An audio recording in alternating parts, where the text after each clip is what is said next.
Hello, everyone. Thanks for joining us for a special edition of America Decides. I'm Lana Zapp. And I'm Alan Devlin. America has chosen the next president of the United States. CBS News has confirmed former President Donald Trump will once again live at 1600 Pennsylvania Avenue. This was a movement like nobody's ever seen before. And frankly, this was, I believe, the greatest political movement of all time. There's never been anything like this in this country, and maybe beyond. Former President Donald Trump surpassed the needed 270 Electoral College votes early this morning to secure the victory. He'll now become the first president since Grover Cleveland to be elected to non-consecutive terms. He will also become the oldest president ever sworn into office when he takes that oath in January. The former president celebrated last night at his Mar-a-Lago estate, along with family, friends, and allies. Well, the race was not as close as many predicted. Trump beat Harris handily in several key battleground states. He also won the popular vote. That's something that he failed to do in the last two elections.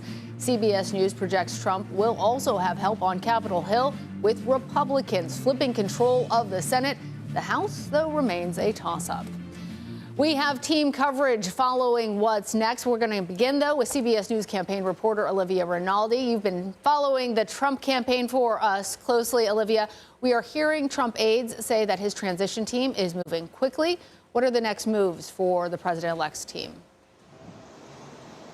Yeah, good to be with you, Lana. We're hearing that the Trump transition team is likely to make quick work of these next few steps transitioning from the Biden administration to the Trump administration.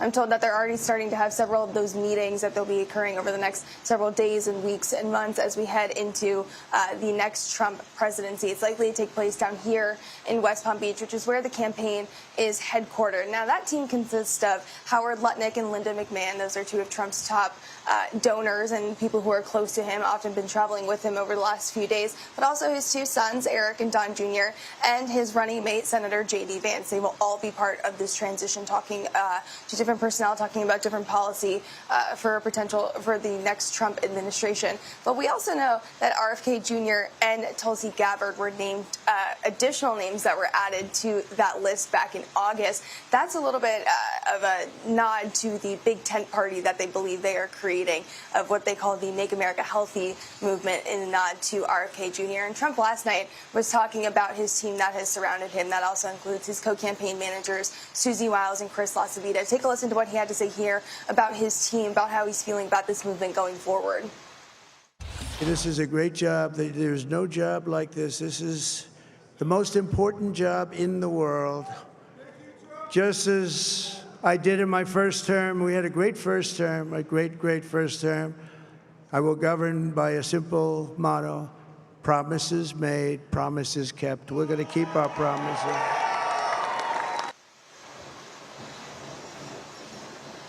Yeah, I'm told this is as members of the Trump camp, people all up and down the list, from the junior staffers and the senior staffers, are talking about what is next for them now that they have this decisive win that was declared earlier this morning.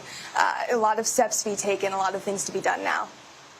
So, Olivia, he talked last night a lot about this historic realignment of America and American politics under what's going to be another 4 years of the Trump administration. What exactly did he mean by that? Can you walk our voters through a little bit of what the next 4 years might end up looking like? Well, it's a little bit of a twofold thing, a historic realignment of really the Republican Party. If you look at some of the people that broke towards the former president, they include a record number of Black Americans, record number of Latino Americans, particularly Latino men, suburban women still voting for Trump, Arab Americans in Michigan. So that's a little bit of the historic realignment there that he was talking about. But also his policies are going to be the starkest departure from the Biden administration. He's talking about strictly mass deportations for migrants that create crimes, and then later moving on to different migrants who are here in the country illegally. Also talking about excessive drilling and energy prices in the country. So that's a little bit what the historic realignment is, what Trump's administration could look like in the coming weeks and months. All right, Olivia Rinaldi there for us in West Palm Beach, Florida. Thanks.